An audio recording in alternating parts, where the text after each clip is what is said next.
a room and evaluate all the stuff you had, would you be able to say that it reflects the type of person you are or the morals and values that you hold for yourself? Yes? No? Okay, it's a mixed answer, right? That's what I think too. I don't think you can, okay, so Steinem, this guy says that we can tell our values by looking at our checkbook stuff.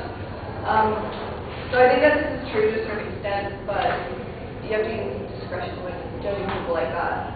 Because I'm going to explain this by, you know, why this may be true and why it may not, whatever you can get from that. So, my checkbook stuff, I don't keep, you know, stuff or whatever, but I think if I did, it would show a lot of food stuff, and I just broke my car, so a big car stuff, and it's not that I hold food and taking care of my car in such high value, it's just that's how things ended up happening.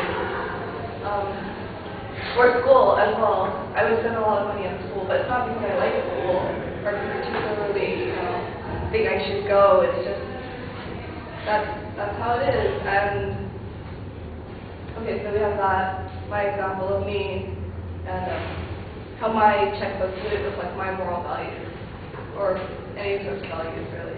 And I guess an example of how your checkbook stuff could reflect values are,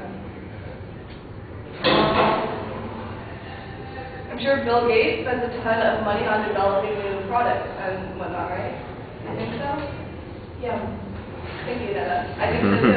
So it reflects, you know, how much work or how much money he puts into his work in developing his company and being a good guy and all that.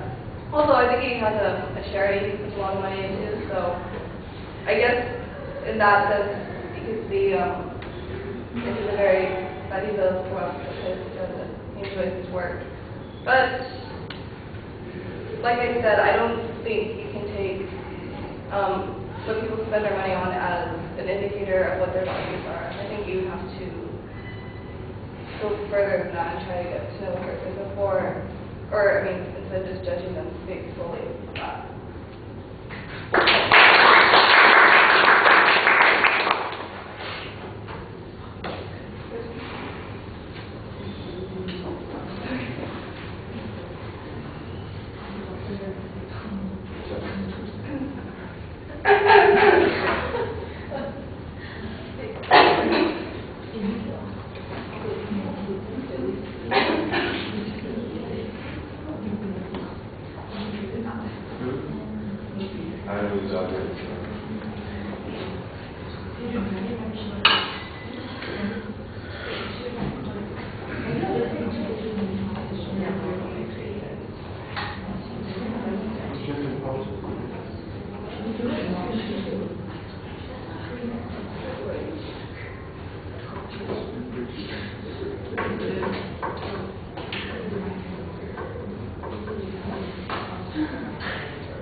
Alright, Sarah, you have an okay example to apply in your attention device, and you make a clear statement of what your position is, although it does seem to kind of straddle the line, and there's a little bit of a structure to what you're going to be talking about. I don't really think that you follow up on the structure and the content of the speech, so it hasn't helped you all that much. In one point you're a little interactive with the audience, and you want to be careful about that. It wasn't a big deal here, but it's easy for people sometimes to fall in the idea that if I'm having a conversation and people are talking back and forth, that you're giving a speech, and a discussion is a little bit different there, so don't do that too much. On the presentation issues, I thought you had very solid projection of your voice. Almost all of your energy, though, comes from the rhythm and the pacing of which you're speaking. I didn't think you were going too fast. I thought you were going quickly, but quick in the sense that that's where your energy comes out. Your energy is coming out in the pace of your voice and then also in the gestures. You have a lot of indicative gestures, but sometimes those gestures do look a little nervous, and so that is the one place that I think I can see some anxiety coming out. Your face is animated when you're talking, and it indicates ideas also, but sometimes you also have those sorts of nervous expressions, so it kind of parallels the gestures there. I thought you had good eye contact in the introduction, but less so throughout the speech. It was a little less consistent in the last minute than it was in the first minute and a half of the speech.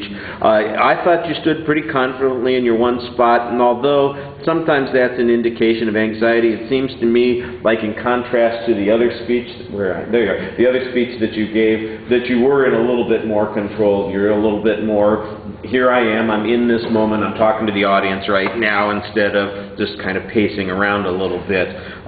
Like I said, the anxiety, I think, mostly comes out in your hand movements. At the end of the speech, I think you're a little bit rushed on your exit. All right, thank you.